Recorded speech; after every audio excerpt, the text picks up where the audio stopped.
All right, welcome everyone to Excel Today, presented by Learnit. I'm Joe. We have Chelsea here. We have Ben here. Super excited to be here today, hosting our first ever podcast. I know it's crazy, right? I was thinking to myself, this is going to be a podcast, and we have Chelsea here on day one. I can't believe it. You've probably seen Chelsea doing some crazy, amazing Excel VBA videos. So we have so much content here today. But before we even get into that, let me give a little background on me and Ben because, well, we started this, right? We have Ben Bomberry here. He is our YouTube expert. And then we have me. You might know me from some videos or from live webinar events throughout Learnit as a trainer, facilitator, instructor, whatever you like to call me. So, just super excited to have everyone. Welcome, Chelsea. Welcome, Ben. Welcome, everyone. So today, what we really want to talk about is sort of what this podcast means to us and what it's about. If you've taken Learnit courses before, you know they're kind of formal, right? So we wanted to kind of approach this as an informal way to really learn new tips and tricks. So if you've never used Excel, or if you just are interested in learning new things or asking experts like Chelsea questions, we're going to host it here. We're going to have some fun. And your feedback is going to help us to kind of navigate what's going to be the next topic that we kind of go over, right? So really informal, but really just ask us whatever you want in the chats. Talk to us. Tell us what you're feeling. How's everyone doing, right? Now, with that said, what I want to do is kind of explain how this dynamic of the show is going to go, because we're really excited to kind of just streamline it every single week. Now, this first episode, we're going to really focus on just simple topics for VBA to go with, Chelsea being here because she's our VBA expert. And we're also going to be talking about what's new every week. So we'll have a nice little segment about what's new, what's going on. Like next week, for example, we might go over the new Office 2021, right? Microsoft Office 2021, super exciting. It's going to be amazing. I can't wait for all the updates, all the new tips and tricks that I'm going to learn, and then I'm going to share with you. With that said, we also are going to be doing giveaways throughout this course. We're also going to be giving away Excel courses. We're going to be giving away Excel VBA today, so stick around towards the end, and I will announce how we're going to be doing that. And then also what we're going to be doing is every week we're going to have a different event and topic. Today is VBA with Chelsea. Next week will be probably Excel tips and tricks with me. So we'll have some fun. I'll show you some stuff I know. And yeah, so welcome, Chelsea. Welcome, Ben. Welcome, everyone. Hey, Joe. How's it going? Thanks, Joe. Good. So yeah, I got my respect. Ooh, that's a good one. I know. I was thinking it looks pretty good, right? It does. It's pretty cool. So, go ahead, Ben. Oh, all right. I just wanted to introduce myself real quick. Everyone out there, name's Ben Bomberry. I got the YouTube channel here at Learnit up and going again. We've been super successful, and I just want to say thank you to everyone that's been watching, liking, and subscribing. It's meant a whole lot to us. It all helps us tremendously. And also wanted to say welcome in Chelsea back. It's been a while since I've worked with her and talked with her, so it's great to catch back up. It has been great. Thank you so much, Ben and Joe, for inviting me on this. This is super cool. I'm excited to attend the future courses as well, because there's plenty of stuff that I don't quite keep up with, but I'd like to keep up with, right? It's kind of important knowing all the new things that are happening with Microsoft in particular. So I'm excited that this is going to be a resource of mine going forward too. So thanks for having me. All right, sounds great. Well, let's jump right into it then. I just want to remind everyone the link to the exercise files is in the video description. You just want to click show more if it's not showing up there. We also dropped it into the chat earlier.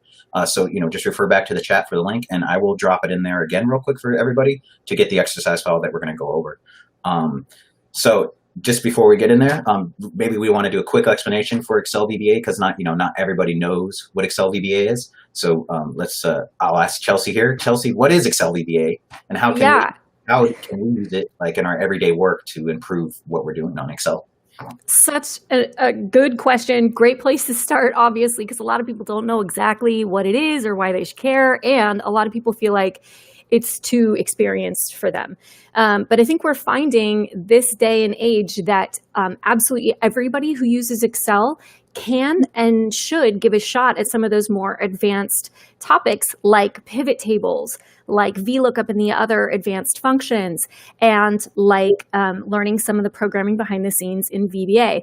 And as you know, if you've tried any of these, the very first time you put your hands on it, it feels a little bit intimidating, but that's why we love being trainers. Joe and I were kind of talking about this yesterday because we love that moment where we can help somebody breach that divide really quickly, because these aren't actually intimidating things. It's just like the technology interface sometimes is a little bit intimidating. So just like having one little tip makes a big difference. So we're looking forward to being able to bring that to you. I'm seeing some really awesome things in the chat. And I just want to address a couple of these things. So yes, we do answer questions. We will answer whatever questions we can in the time that's provided. And please do keep your questions coming in. I have one right here, Dee, thank you so much, that says, how much of remembering the language does one need? I think I said that correctly, Dee.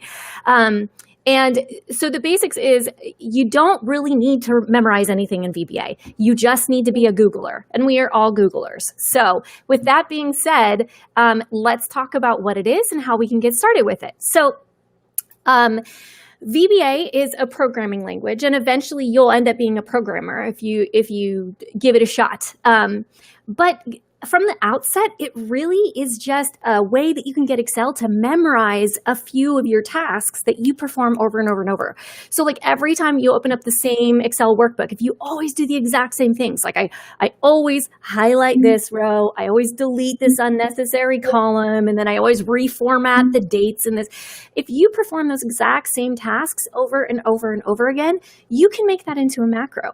And to get started, you don't need to know any code, because there's actually a feature in there that allows you to say to Excel, will you please memorize this? And Excel will say, what would you like me to memorize? And you say, this and this and this. Okay, I'm done. And then it's like, got it, memorized. And then in the future, you just go, great, run it. And it goes ding, ding, ding, and it runs the whole thing.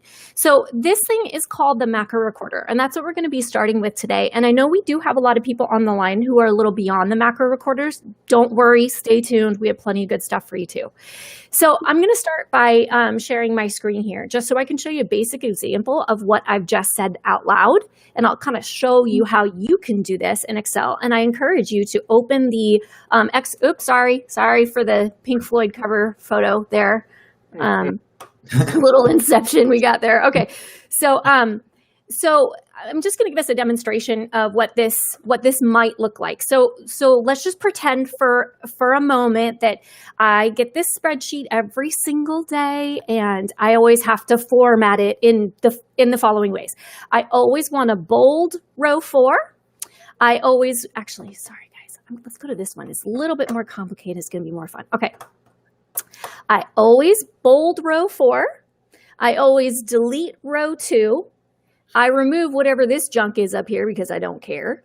And then I just make my title here bigger and maybe a different color, something like that. Okay, so if I'm always performing these exact same steps, this is something that the macro recorder can handle beautifully. And this is how you get started. So first of all, you're going to need to open up the developer tab in Excel, which is kind of cool because now you are a developer. So if you don't already have it open, it's super easy to open. You can also Google how to do this, so don't feel like you need to memorize it right now. But for the basics, I'm just going to walk you through real quick. You can go to File, and in the File menu, if you go down to Options, you get that Excel Options window. And what you're going to do is you're going to customize your ribbon so that you can turn on the Developer tab. Most people have this off by default, so you'll need to turn it on so that you can see that Developer tab right up there. I'm going to click OK, and then I have my developer tab. So from here, I get a bunch of cool buttons, but we're really just going to be focusing on the left-hand side here. We're going to be focusing on this record macro button. So what I'm telling you is you don't need to know any code, because this thing is going to be able to record your actions for you. Okay, so, and it doesn't work in every circumstance, but this is a great way to get started. Okay, so I'm just going to click on record macro. And I'm going to give it a name. This is my report Let's call it report formatter. That's probably not appropriate, like not good grammar, but oh well. I like it. Thank you very much. So from here, just remember you can't have any spaces and it has to start with a letter. Okay, otherwise it's going to go, this isn't valid. So we just make sure there are no spaces in there. Click OK. And then I'm just going to start doing those things I always have to do every time I open up this workbook. So first thing is I'm just going to bold row 4. So I'm going to turn that bold. And then I'm going to remove this junk here. So I'm just going to click on it, hit my delete key. Maybe I'm also going to delete these. Who needs that? And I'm going to delete this row. I'm just going to right click and delete it. And then let's make this first cell here pretty. I'm going to make it green and bold and big. Okay. We're pretending this is exactly what I need to do every time I open up this workbook. So now that I've finished completing those steps, I'll just go ahead and click stop recording. And check this out, you guys. All you have to do to run this is go to another report, and then you just go find your list of macros here. You find your macro. The one that we just made is called report formatter, and I'm going to run it, and just like that. So that is a macro, and you all just made a macro. So that's the basics of where we get started in macros. And there is so much more to be that you can dive into here, and you can make all kinds of really complex and dynamic macros. You can make macros that ask you for input, like it'll pop up a screen and say, I don't know, is it Monday or Tuesday? And then based on your input, it will do something special. You can go all the way down the rabbit hole there, but you can also just do really easy stuff like this. One of the other cool things about macros is that you can record these tasks and hand them off to other people, which is really important because not all of us have the Excel skills. Well, I should say it like this. Probably everybody on this call, it feels comfortable with Excel, but not everybody else is comfortable with Excel. So if somebody else in our department or in our company has to perform these tasks here, but they do it much more slowly because they don't have the comfort with Excel that you and I have, we can create this macro and give it to them, and then they can run this macro themselves. So when we hand off a macro, we usually do a couple things to it to make it even easier for them to access. Like they probably wouldn't be able to turn on the developer tab, right? And they probably wouldn't be able to do all this stuff that we just did. And when they go to record it, they might not do all the stuff in a row, so they might mess it up. But we can make it for them, and then we can give it to them. Once we've created the macro for that person, we can then go open up that macro and edit the options so that there's actually a keyboard shortcut associated with it. Meaning, when we give this off to somebody else, we say, I made you the super fancy thing. Just hit this keyboard shortcut and it'll run. So I'm going to show you. I'm going to do Control Shift. I don't know. Joe, what should my macro shortcut be today? It should be a J for Joe. Okay. Oh, yeah. All right, Jay. Great. So I have my Control Joe keyboard shortcut here. If I just do the regular J, I'm a little bit worried because some of these keyboard shortcuts we already have. Like Control S saves things, right? Control C copies things, right? If you put Control C in here, and then somebody tried to copy something with that keyboard shortcut, it wouldn't do that. It would run your macro instead, which gets real messy real quick. So I usually like to combine this with the Shift key. I'm just holding down my Shift key as I'm typing in J, and now I have a Control Shift J, my Control Shift capital Joe keyboard shortcut. Okay, so I'll go ahead and click OK, and then I'll just close this, and I'm going to go to another sheet here, and I'm going to do Control Shift J. Just like that. So not only is it super helpful for you, but you can hand this off to other people. And I know you feel me on this. When you gain a certain level of Excel competence, all of a sudden people expect you to be able to do things and to train other people and to enable these skills in other people. Sometimes that's possible, and sometimes it's not, just because of limitations in our work or whatever it may be. So being able to hand off these tasks like this is extremely powerful, and it opens up lots of doors for you. So that's my basic demonstration. I'm gonna would you guys mind if we stop the screen share real quick? I just want to kind of see some of the comments, see how people feel and where we'd like to go from here. Sure thing. Yeah. We got it opened up. There actually, yeah, there was a great comment a while back that I saw D asked about. D just wants to know, going into Microsoft Cloud environment now, since it's happening, is there any idea if VBA is going to go away as a language altogether? And if that's the case, what do you think would be the alternative? But I don't know. I don't think, Chelsea, what are your thoughts on that? I don't think it would be going away that instantaneously. It's not going to go away forever. With that being said, lots of people feel like there are other languages out there that should be promoted as well. VBA is not going to go anywhere because there are so many people with such a high level of competence that have memorized this language that Microsoft would have a riot on their hands if they got rid of VBA. But this is a really excellent question, and it's a good point too. There are lots of other programming languages out there that should be learned in addition. My favorite thing about VBA is that it's a gateway language. Lots of people know how to use Excel, and they know why they would use Excel to sort, to filter, to format a report like we were just looking at. But they don't know why they would use Python. They don't know why they would use C++. They don't know why they would use these other languages, and they can't come up with like an example of why it would be useful for them. And so when they step into those languages, it's not always as easy to like maintain the interest in it. So my favorite thing about VBA is that you can immediately do extremely powerful things, hand off that power to coworkers, to clients. Lots of people go into contract work to create macros. And then on top of that, in addition to learning that language, the nice thing about VBA is that it has so many of the same language structures that these other really important languages possess. So they have really important fundamental programming basics in them. So what happens is you learn this VBA language, you're able to accomplish some really cool stuff, and then you get to take all those principles with you when you move on to your next language. I mean, it's a really great place to start. If you know how to use Excel and you don't mind, you should definitely step into VBA because it really opens that whole gateway for you to programming, to the whole programming world.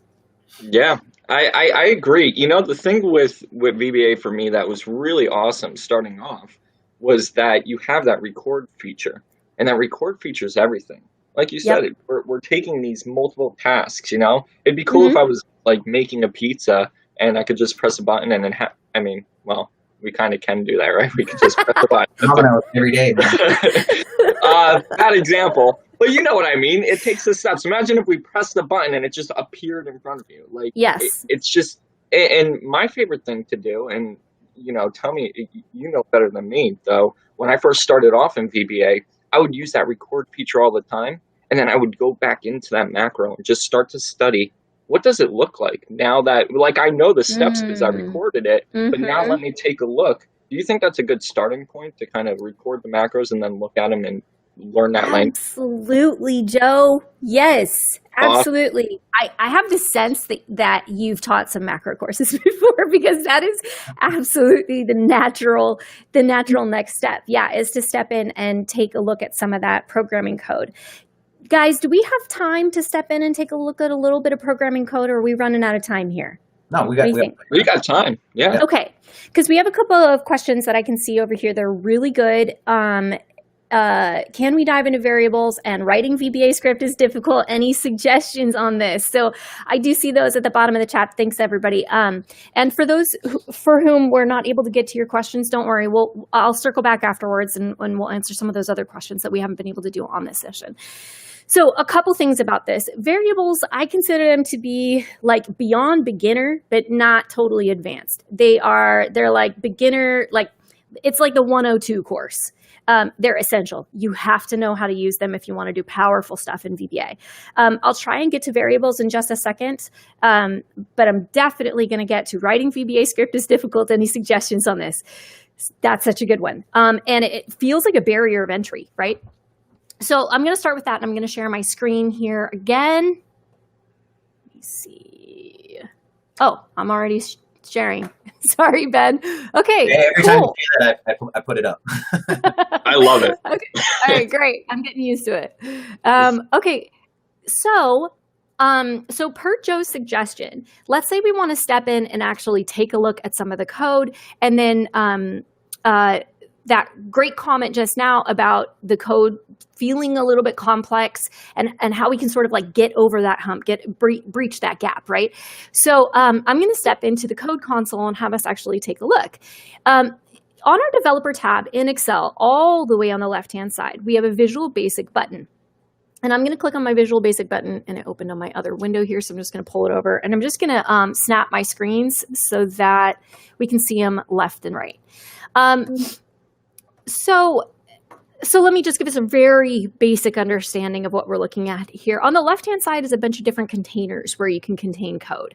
Most people, especially people who record macros, those macros will show up in a folder called modules, which is listed underneath the document that you are in at this very moment. So I'm in a document called exercise. And if I look underneath it, I see two different folders. One says Microsoft Excel objects. We're going to skip right over that. We're going to look at the one called modules. So if I click on the plus sign here, I'll be able to see however many modules I have. And modules is just like a name for a container for your code. So now if I double click on it, then I'll be able to see the code that was written here. Now, here's the first thing you should know. Yes, this code looks complicated when you're unfamiliar with it. To somebody who has even spent like 20 minutes learning a little bit of the basics about the code, it doesn't look so complicated anymore. It's extremely empowering once you get to know some of the terms here. But the other thing that you should know is that if you're looking at code that was created by the macro recorder, it's going to be way more complex looking than code that's written by a human. So the code that's written by a human, we humans typically intentionally write code that looks very simple, much easier to read. But the robot doesn't do that as well. So we're gonna start off with some basics here, and then I'm also gonna help us sort of like understand what the robot did that is looking maybe a little bit too complex here, and how we can clean it up for ourselves to be a little bit more readable. So the first thing that you should know about VBA is that the sentences are all structured relatively the same way. I'm going to open myself up a new sheet here so that I can write some things out here. So it's good to understand programming as I'm a terrible multitasker, you guys. Nouns and then verbs. Okay, let's do nouns and then adjectives. Okay. So understanding VBA as grammar is a great place to get started in knowing how this thing is structured. So you should know that it does have a basic grammatical structure, and all the sentences or lines, if you will, have the same basic structure. And that is they start with a noun. In VBA, we call these objects. And they're immediately followed by a way to describe the noun, or we'll talk about this a little bit later, but something to do with the noun, okay? So a way to describe the noun, that would be an adjective. And these in VBA are called properties. Okay, I'm just going to point this out real quick. You may gain familiarity with this in VBA, but these same concepts are used in all the other programming languages, or all the other object-oriented programming languages, of which there are many. And so this is your gateway to programming right here. Okay, anyway, back to what we were doing.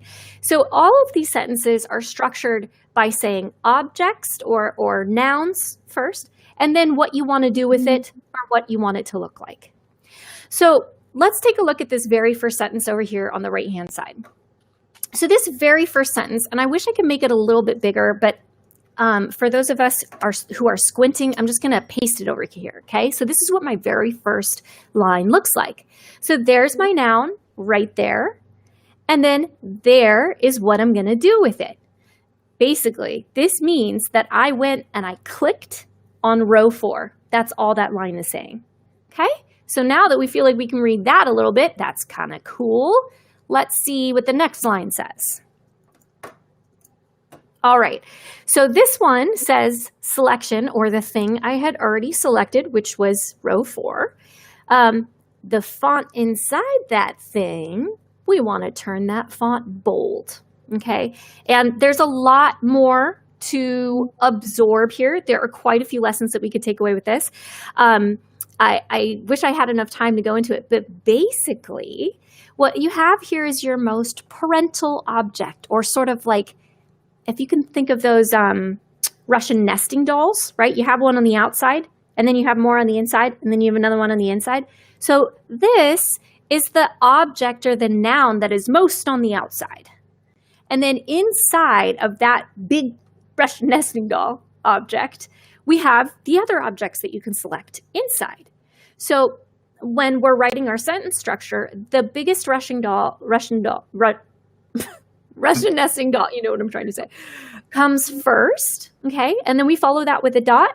And then right after that, we're going to find one of the inside Russian nesting dolls that we want to focus on. In this case, we were trying to make that font bold, right? So we're selecting the font inside that Russian nesting doll. And now that we have specified exactly what inside that selection we want to be able to take an action on, right? We want to be able to take an action on the font. Then we can say what we actually want to do with it, okay? So this is actually an example of a verb. So let me just move this up. Let's see. So we have nouns dot verbs, okay? And that would look like object dot method, okay? And these two things, methods and methods and properties, are the two most common things that you're going to see that we do to objects, okay? So this one is a method. So we're taking the big selection, and inside of that, we're going to select the font. And then of that font, what are we going to do to it? We're going to make it bold, okay? Now, this is a way to decide whether you want to make something bold or make it not bold. For bold, there's only two possible settings. You can either have something be bold or have it not be bold, right? You can't like have it be somewhat bold, right? So because you only have two options, this one is designed to only accept yes and no, ones and zeros, true or false. That's what it does. So that's how it's built. So now that you have a basic understanding of how these things are structured, we can probably come over here and read a few more of these. Now, not all these are going to be perfect. Some of these are going to be the robot being a little bit confusing.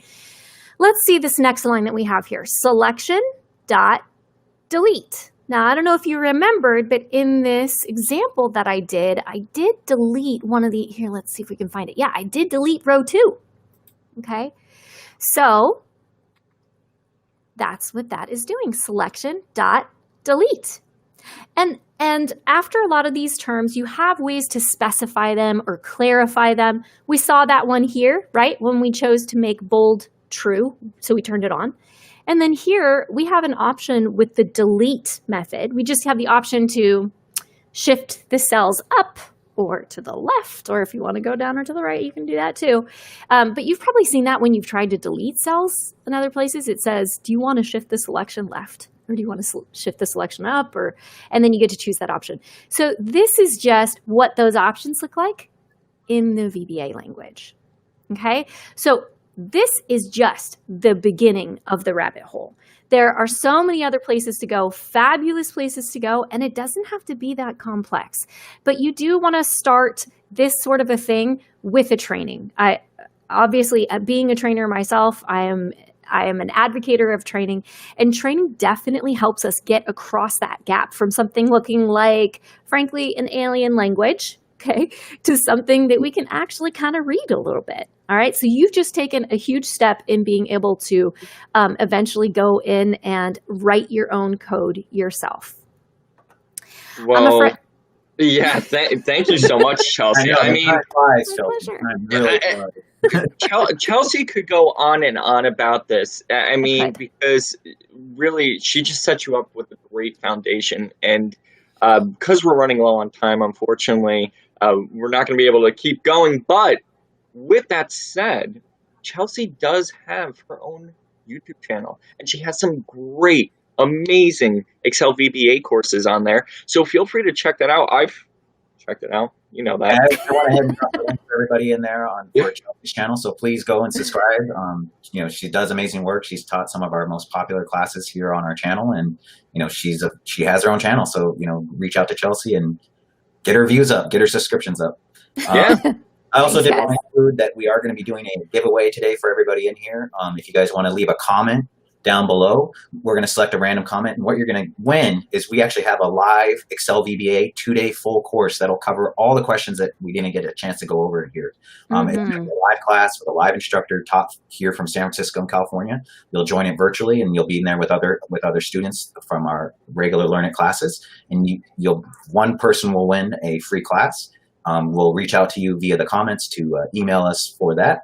So yeah, like, subscribe, and leave a comment, and a random comment will win there. All right. Awesome.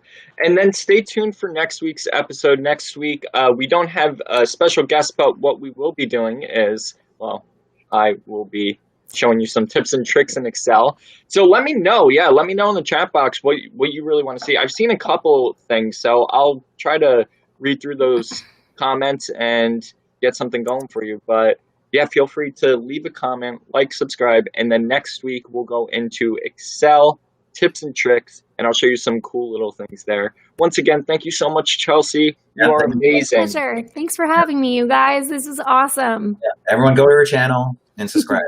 It helps us out a lot. Thanks, everyone. And then thank you, Ben, for setting this up. All right. So yeah, trying thanks, to Ben. get something going for a long time, so I'm so happy both you guys could be here to make it happen. This was awesome. Can't wait to see the next one. All right. Awesome. Thank you, everyone. See you all next